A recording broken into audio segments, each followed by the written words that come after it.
The iron gate of the Double Creek Ranch felt like ice against My Lin's trembling palm. Behind her, miles of unforgiving, snow-covered road stretched back toward the town of Silver Creek, a settlement that had made its judgment of her painfully clear. 3 days ago, the boarding house owner's voice had echoed with a finality that cut deeper than the wind. "I run a respectable establishment," the woman had sneered, looking down her nose at My Lin.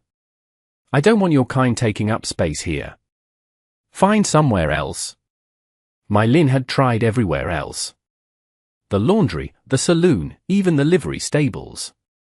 No one would hire a lone Chinese woman, let alone give her a room. Now, only this desolate ranch remained. She lifted her worn canvas bag, the weight of it somehow heavier than when she had fled the railroad camp weeks ago. The ranch spread out before her, vast and white under the slate-gray December sky. Smoke curled invitingly from a distant stone chimney, and lamplight already glowed in the windows, though sunset was still an hour away. It was the kind of warmth she had been denied for longer than she cared to count. Her fingers, stiff with cold, fumbled with the gate latch. It refused to budge, frozen solid by the severe winter drop. "You're lost, miss." My Lin spun around, her heart hammering against her ribs. A ranch hand stood 20 feet away, his heavy coat dusted with fresh snow, his eyes narrowed with suspicion. Her voice came out smaller than she intended, swallowed by the howling wind. She straightened her spine, smoothing the front of her beige traditional cheongsam.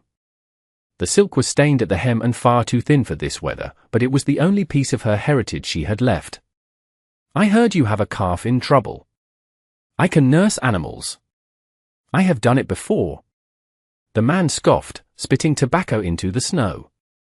"This ranch ain't a refuge for strays, and it certainly ain't a place for a woman like you." His tone wasn't cruel, just matter-of-fact, which somehow made it worse. "I do not need charity, sir," My Lin said, her voice gaining a steely edge. "I need work." He studied her for a long moment, taking in the beige silk flapping in the wind, the worn boots, and the desperation in her dark eyes. Whatever he saw must have been enough, because he jerked his chin toward the barn. "Follow me. Stay close. The storm is coming in hard." They walked in silence through the deepening snow. My Lin's boots were not made for a Wyoming winter, and the cold seeped through the leather, biting at her toes. She kept pace, clutching her bag against her chest to shield herself from the wind. The barn doors swung open, and the scent of hay, leather, and animal warmth rushed out to meet her, a smell better than any perfume she had ever known. Lantern light spilled across straw and shadows. In the corner, wrapped in rough wool blankets, lay a tiny calf. Its sides heaved with labored breathing, and its eyes held the dull glaze of a creature giving up. My Lin's fear dissolved instantly. She set down her bag and knelt, her hands moving with professional certainty. She placed a hand on the animal's neck, checking its pulse. "How long has she been like this?" "Born yesterday," the hand grunted. "Mother died birthing her. We figured the baby would follow soon enough." "Not if we do not let her," My Lin whispered. She looked up at the man. "I will need warm milk, clean cloths, and a place to sleep nearby. This one needs feeding every 2 hours." The ranch hand hesitated, then disappeared toward the house. My Lin removed her threadbare coat, revealing the full length of her beige cheongsam, and wrapped the coat around the calf, pulling the animal close to her own body. Body heat was the priority, everything else could follow. She whispered into the calf's soft ear. "You and I both, little one. Nobody wanted us today. But we are still here." Through the gaps in the barn walls, the ranch house glowed like a promise she didn't dare believe in. She worked by lantern light, her hand steady despite her exhaustion. The calf's temperature was critically low, its breathing shallow. Premature birth, she guessed, combined with cold exposure. The odds were grim. But My Lin had learned long ago, surviving on the edges of the frontier, that grim was not the same as hopeless. She mixed the warm milk the hand had brought with a beaten egg, testing the temperature against her wrist. Too hot would burn, too cold would rob the calf of precious heat. When it felt right, she soaked a clean cloth and held it to the calf's mouth. The animal's tongue moved weakly, then stronger. Then, it began to suck. "That is it," My Lin murmured, stroking the velvet fur. "That is a good girl." Most folks would have given up by now. My Lin's hand jerked, nearly spilling the milk. A man stood in the doorway.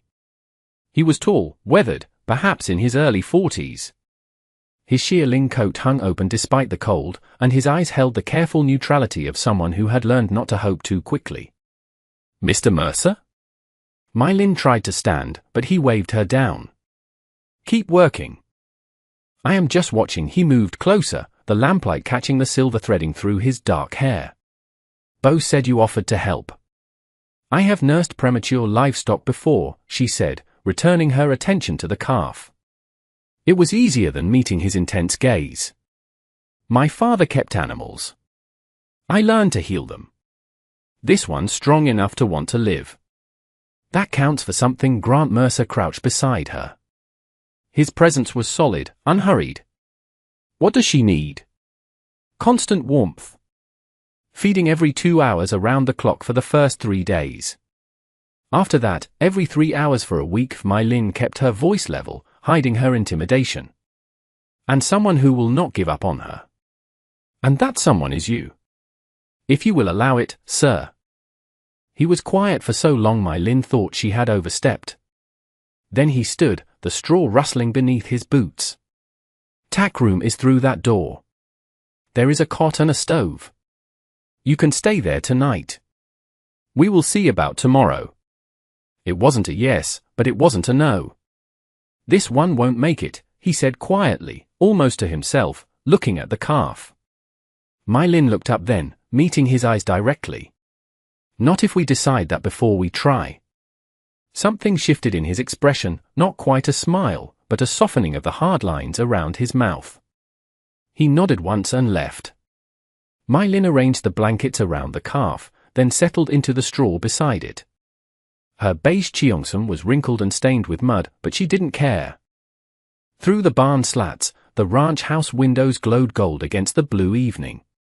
She could see a figure moving inside, Grant, probably sitting down to a solitary dinner. For the first time in weeks, My Lin felt almost useful. The calf's breathing steadied beneath her hand. Dawn found My Lin already awake.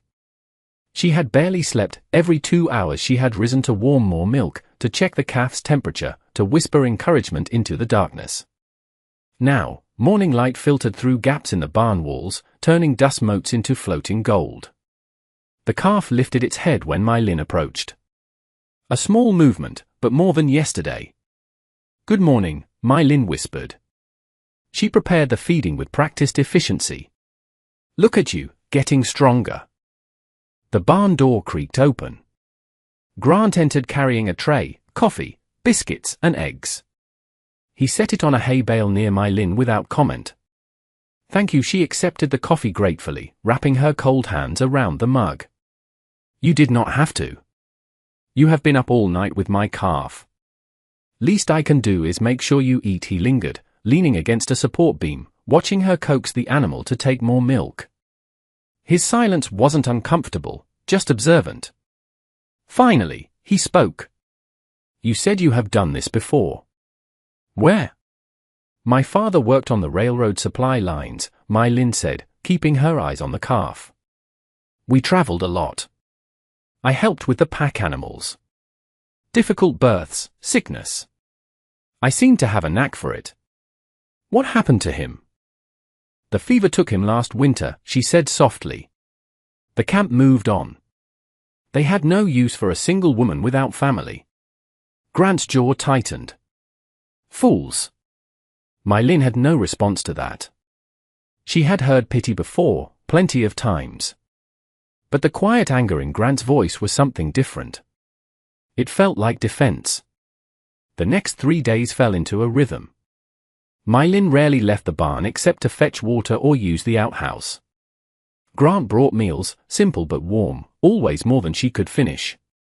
Ranch hands came and went, their voices carrying across the yard. "Boss is soft," she heard Bo say one afternoon. "Letting her stay won't last once Christmas passes." He is just being Christian about it. My Lin pretended not to hear.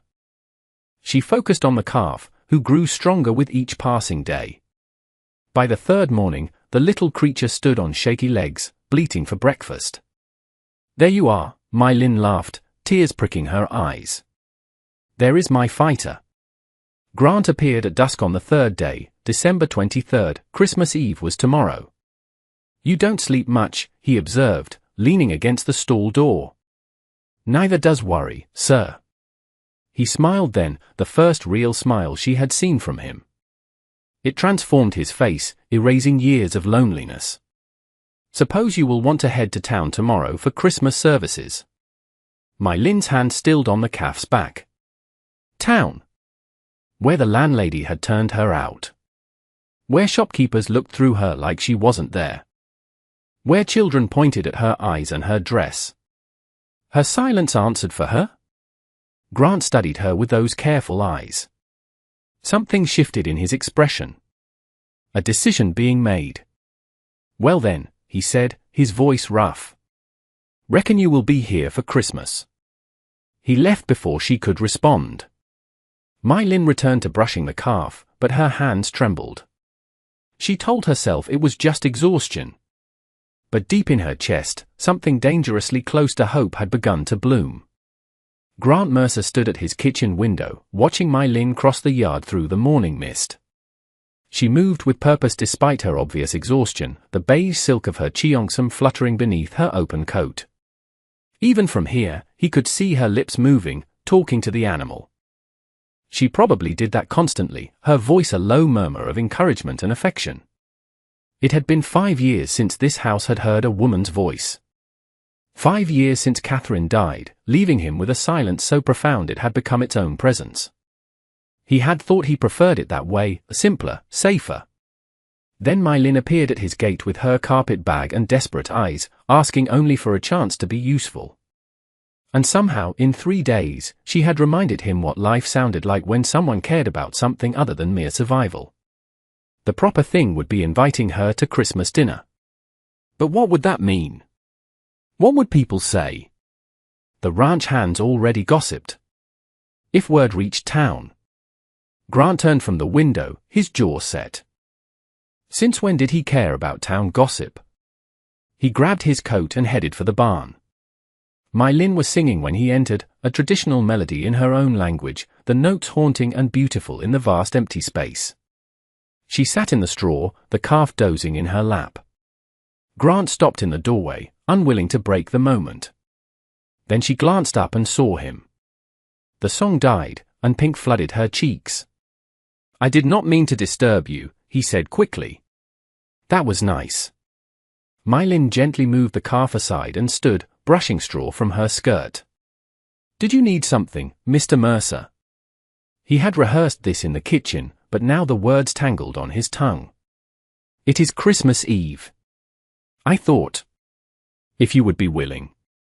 Maybe you would join me for dinner tomorrow at the house. Her eyes went wide. I could not impose. You are not imposing. I am asking. He shifted his weight, feeling foolish. Been a long time since I had company for Christmas. Seems wrong, you being out here alone when there is a warm table inside. My Lin's hands twisted together. Fear, hope, and disbelief chased across her face. Why? The word came out barely above a whisper. Why? It was a fair question. Because watching her care for that calf reminded him what tenderness looked like. Because her laugh when the baby stood up was the first genuine joy he had heard in years? Because she deserved better than eating alone in a cold barn? Because it is Christmas, he said finally. And because that calf is not the only one who needed somewhere warm to be. Her eyes filled with tears. She looked away quickly, nodding. 4 o'clock tomorrow, then he turned to leave, then paused. There is a trunk in the guest room. My sister left some things last time she visited. You are welcome to anything that fits. He left before she could thank him. Before he could see if those were tears of gratitude or something else entirely. The bundle he had wrapped sat on the kitchen table, a thick woolen dress, deep burgundy, sturdy and warm. He had found it in the trunk, true, but he had chosen it specifically. He hadn't planned to ask her to dinner. But this morning, watching My Lin shiver in her thin silk, something in him had decided tomorrow was Christmas. Nobody should be cold on Christmas. My Lin descended the stairs at 3:55 p.m., her heart hammering against her ribs. The burgundy dress fit reasonably well, though she had kept the high collar of her beige cheongsam visible underneath, a layer of silk against her skin to remind her of who she was. She had washed, pinned up her dark hair with a simple wooden stick, and stood before the small mirror in the guest room. The woman looking back wasn't beautiful in the way the town women were, but she wasn't invisible either. Grant waited at the bottom of the stairs. When he saw her, something passed across his face. Recognition, maybe. Or appreciation. Not pity. Never pity. You look, he cleared his throat. That color suits you. Thank you. For the dress. And for, she gestured vaguely at the house. All of this? Come on. Dinner is getting cold. The dining room glowed with lamplight and a crackling fire. The table was set simply but beautifully, good china, a centerpiece of pine boughs. 2 places were set across from each other, not at opposite ends like strangers, but close enough for conversation. Grant served roasted chicken, potatoes, and carrots glazed with honey. Everything was warm, seasoned well, clearly made with care. They ate in silence for a few minutes, the only sounds the pop of the fire and the clink of silverware. Tell me more about your father, Grant said finally. My Lin relaxed slightly. He was a quiet man. He taught me that animals do not care what language you speak or what you look like. They just care if you are gentle, and if you show up. Grant set down his fork. People should work the same way. But they don't. No, she said, looking down at her plate. They do not. That is their failing, My Lin. Not yours. My Lin's throat tightened. Do you believe people can change? Start over. I believe Christmas happened because everybody deserves another chance. The words hung between them, weighted with meaning neither quite dared to examine. After dinner, they walked to the barn to check the calf. The animal scrambled up at their approach, bleating enthusiastically. My Lin laughed and prepared a bottle, her movements easy in Grant's presence now. He stood beside her, close enough that their shoulders almost touched. You have given her a chance. That is worth something, Grant said. She gave me one too. In the lamplight, his hand brushed hers on the bottle. Neither pulled away immediately. The calf nursed, oblivious to the charged silence. Finally, Grant stepped back. I should let you rest. Early start tomorrow. My Lin nodded, not trusting her voice. At the barn door, he paused. My Lin. I am glad you came to my gate. Then he was gone, leaving her alone with the calf and a heart too full of dangerous hope. The gossip reached Silver Creek by noon the day after Christmas.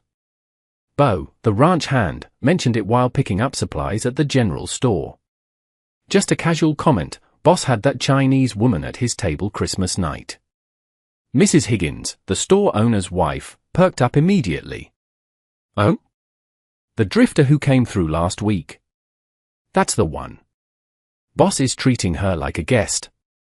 Silence rippled through the store. What is Grant Mercer thinking? Someone whispered. Charity is one thing, but Christmas dinner? At his table? With her? Poor man, Mrs. Higgins clucked. Too lonely for his own good. She will take advantage of him, mark my words. By afternoon, everyone knew. By evening, My Lin heard about it. Grant had sent her to town for lamp oil and thread.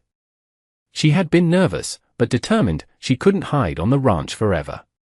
The heavy coat Grant had lent her gave her courage. Maybe things would be different now. They weren't. My Lin stood at the counter, coins in hand, while Mrs. Higgins deliberately helped every other customer first. Finally, with exaggerated patience, the woman took My Lin's money. Behind My Lin, 2 voices rose, just loud enough to carry. throwing herself at him. Probably right there in his barn. It isn't right. A woman like that in a decent man's house. She is just looking for a handout. My Lin's hands trembled. She took her purchases and fled, the women's quiet laughter following her into the street. The ride back to the ranch blurred. Tears froze on her cheeks before she could wipe them away. By the time she reached the barn, her chest ached with humiliation. She began packing her canvas bag immediately. The calf was strong now, almost ready to join the other animals. Her job was finished. It was time to move on before she caused more trouble for the one man who had shown her kindness. What happened? My Lin spun. Grant stood in the doorway, his face tight with concern. I should go, she said, her voice cracking. The calf is well enough now. You do not need me anymore. He crossed the space between them in 3 long strides. What did they say? The truth of My Lin couldn't meet his eyes. That I do not belong here. That I am. What exactly did they say, My Lin? The steel in his voice made her look up. His eyes burned with barely controlled anger, not at her, she realized, but for her. They said I was trying to trap you. That you were too kind to see it. I am causing you problems, Mr. Mercer. People talk. Your reputation. My reputation? Grant's jaw clenched. You are worried about my reputation. You have been nothing but good to me. I will not repay that by making your life harder. He was quiet for a long moment. When he spoke, his voice was controlled but intense. I asked you to stay through New Year's. I don't go back on my word. But those people don't know you. They don't know what you did for that calf, or how hard you have worked. They see what they want to see. He gestured at her bag. You running away won't change that. It will just prove them right, that you were only here for what you could get. My Lin stared at him. And if I stay? Then you stay because I asked. Because I want you here. And to hell with what anyone else thinks. It wasn't a declaration of love, but it was a refusal to let shame win. A quiet rebellion against small-minded cruelty. My Lin slowly set down her bag. The days between Christmas and New Year's stretched long and strange. An uneasy peace settled over the ranch. My Lin tended the now thriving calf and helped with other animals. Grant worked the land, but found reasons to stop by the barn, to check supplies, to bring coffee, to ask her opinion on a horse's injury. Their conversations grew longer, more personal. One evening, he taught her to mend tack, his hands guiding hers on the leather punch. Another night, she shared her knowledge of healing herbs, explaining how the dried roots in her bag could settle a fever. He listened like every word mattered. I thought if I stayed invisible, I would be safe, My Lin said quietly one night. They sat by the barn stove, snow falling softly outside. But invisible just meant alone. Grant stared into the fire. I built walls after Catherine died. Easier than risking that kind of pain again. He glanced at her. You have been quietly dismantling them. My Lin's breath caught. I did not mean to. I know. That is what scares me. The honesty hung between them, raw and vulnerable. On New Year's Eve, Grant appeared at the barn just after sunset. Town is having a gathering tomorrow. New Year's Day celebration. He spoke carefully. I am going. First time in 5 years. My Lin's hand stilled on the brush she had been using on the calf. I would like you to come with me. The words dropped like stones into still water. My Lin understood immediately what he was asking. Not just attendance at a party, but a public statement. An acknowledgement that she mattered to him. That town gossip wouldn't dictate his choices. They will talk, she whispered. They already do. It will be worse after. Maybe he finally looked at her directly. But I am tired of living my life based on what other people think. Aren't you? My Lin thought of the landlady's cruelty, the whispers in the store, the years of being dismissed, overlooked, and judged before she could speak. And she thought of Grant's kindness, the dinner, his steady presence. "Yes," she said. "I am tired of it. So, will you come?" Every instinct screamed to refuse, to stay safe in the barn where no one could hurt her. But safety had kept her alone for so long. "Let me think on it." He nodded and left. My Lin sat with the calf, stroking its soft coat. "What do I do, little one?" The animal nuzzled her hand, content and trusting. Sometimes, My Lin realized, courage meant letting someone else stand with you, instead of always standing alone. New Year's Day dawned crisp and bright. My Lin stared at her reflection in the guest room mirror. She wore the beige cheongsam, clean and pressed, with the thick woolen coat Grant had given her over it. She would not hide who she was, but she would accept his warmth. Grant waited by the wagon. When she stepped out onto the porch, he didn't say a word, but his eyes softened. He helped her up, his hand lingering on hers a moment longer than necessary. They rode in silence. The 5 miles to Silver Creek felt like 50. The community hall glowed with lamplight and voices. Music spilled into the street. Through the windows, My Lin could see people dancing. "We don't have to go in," Grant said quietly as he hitched the horse. My Lin looked at him. This man who had offered her work when everyone else offered judgment. Who was willing to face down a whole town just to stand beside her? "Yes," she said. "We do." They entered together. The effect was immediate. Conversation stopped mid-sentence. Heads turned. The fiddle player faltered for a beat before recovering. Whispers spread like ripples across water. My Lin's courage nearly failed, her grip on Grant's arm tightened. He patted her hand. "I am right here." Mrs. Higgins approached, false sweetness dripping from every word. "Mr. Mercer. We didn't expect company." Mrs. Higgins, his voice was pleasant but firm. "May I introduce Miss My Lin? She has been invaluable to the ranch. Saved my best calf's life through Christmas week." "How?" "Charitable of you to give her work." The implication was clear, charity had nothing to do with it. Grant's eyes swept the room, making sure everyone heard. "Miss Lin has more skill with animals than any veterinarian I have met. And more integrity than most people I know." Silence followed. Some faces showed shame. Others, grudging respect. A few remained hard with judgment. Then, something unexpected happened. Old Man Fletcher, a neighboring rancher, stepped forward. "Grant's right. I heard about that calf.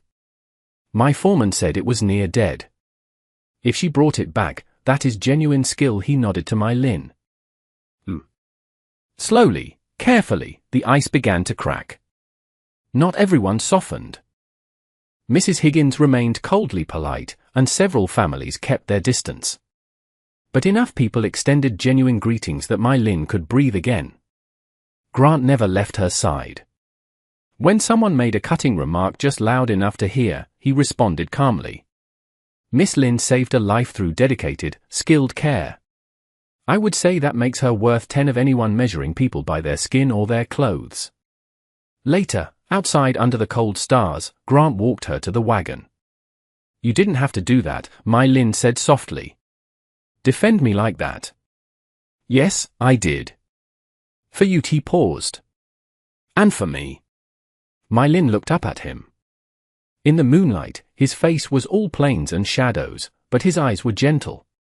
"Why me, Grant? Out of everyone. Why choose me?" He was quiet for so long she thought he wouldn't answer. "Because when you look at that calf, you see something worth saving. And when I look at you, I see the same thing." My Lin's eyes filled. "I am not." "You are." He cupped her face gently, his thumb brushing her cheekbone. "You are brave, and skilled, and kind. You sing to frightened animals and work through the night to save them. You are everything I didn't know I needed." "Grant. I know it is soon. I know people will talk. But My Lin. I am asking anyway." His thumb brushed her cheek again. Stay. Not just through New Year's. Just stay. It wasn't a flowery proposal. There was no ring, no grand gesture. Just a rancher asking a woman to build a life with him, honest and plain. My Lin thought of the barn, the calf, the Christmas dinner. She thought of his steady presence and quiet respect. And she thought of how, for the first time in her life, someone had looked at her and seen her. Yes, she whispered. He smiled, that rare, transforming smile. Then he kissed her, soft and careful under a sky full of stars. Late January sunlight streamed through the ranch house windows. Warm despite the lingering snow, My Lin woke in the bedroom that was becoming hers. Through the window, she could see Grant in the yard, the once sickly calf frolicking beside him like a puppy. Her calf. Their calf. My Lin dressed in her cheongsam, layering a warm cardigan over it, and descended to the kitchen. The coffee was already made. She began preparing breakfast, moving through the space like she belonged there. Because now, she did. Grant entered, stomping snow from his boots. His eyes found hers immediately. Morning. Morning. How is our girl? Growing like a weed. Thinks she is a dog. He poured coffee. Been meaning to talk to you about spring. Need to mend the south fence. Thought we might plant a kitchen garden, too. You mentioned knowing herbs. He was deliberately casual, but his eyes held intensity. Figure that will keep us busy through April. Us. Such a small word. Such enormous meaning. I would like that, My Lin said softly. They ate breakfast together, discussing plans. Practical, simple, ordinary plans that meant everything because they assumed a future. Shared space. Combined effort. Over coffee, Grant reached across the table and took her hand. Circuit preacher comes through in March, he spoke carefully. I was thinking. If you are willing. Maybe we could ask him to stay a day or two. My Lin's heart stuttered. Grant. I know it is fast. I know people will say things. His thumb traced circles on her palm. But I don't want to wait anymore. I have spent 5 years alone. Now I wake up and hear you singing in the kitchen, and I can't imagine going back to the silence. You are sure? My Lin searched his face. About me? Despite everything? I am sure about us, he said firmly. The rest is just noise. My Lin thought of all the places she had been turned away. All the voices that said she wasn't enough, would never be enough. And she thought of this man who had looked past surface judgments to see her heart. Then yes, she whispered. Yes. They walked to the barn together after breakfast. The calf ran to My Lin immediately, butting her hand for attention. My Lin laughed, the sound echoing in the crisp morning air. Grant wrapped an arm around her shoulders. Together, they watched the calf play, watched the sun climb higher, watched the snow begin its slow melt toward spring. Never thought I would get here again, Grant said quietly. After Catherine. Thought that door closed forever. Maybe it did. My Lin leaned into his warmth. Maybe this is a different door. He kissed the top of her head. A better one, I think. My Lin caught her reflection in the barn window, herself beside Grant, the beige silk of her dress visible beneath her coat, the calf at their feet. The ranch spread around them in the clear morning light. Not invisible anymore. Not alone. Just seen. Just valued. Just home. Home isn't a place, her father used to say. It is the folks you can be yourself with. My Lin finally understood. The calf bleated, demanding breakfast. My Lin prepared a bottle while Grant fetched fresh hay. They worked in comfortable silence, the kind that comes from knowing someone completely and being known in return. Outside, the Wyoming sky stretched blue and endless, full of promise. Inside the barn, two people who had thought they had lost their chances at happiness discovered they had been wrong. And between them, a rescued calf, no longer orphaned, no longer weak, stood as living proof that sometimes salvation works both ways. Sometimes the one who needs rescuing ends up saving someone else. Sometimes love arrives not in grand gestures, but in quiet moments, a gate opened in a storm, a seat at a Christmas table, and a hand that refuses to let go when the world says you are not worth holding on to. Grant's fingers found Mai Lin's. She squeezed back. Through the barn door, the morning light painted everything gold.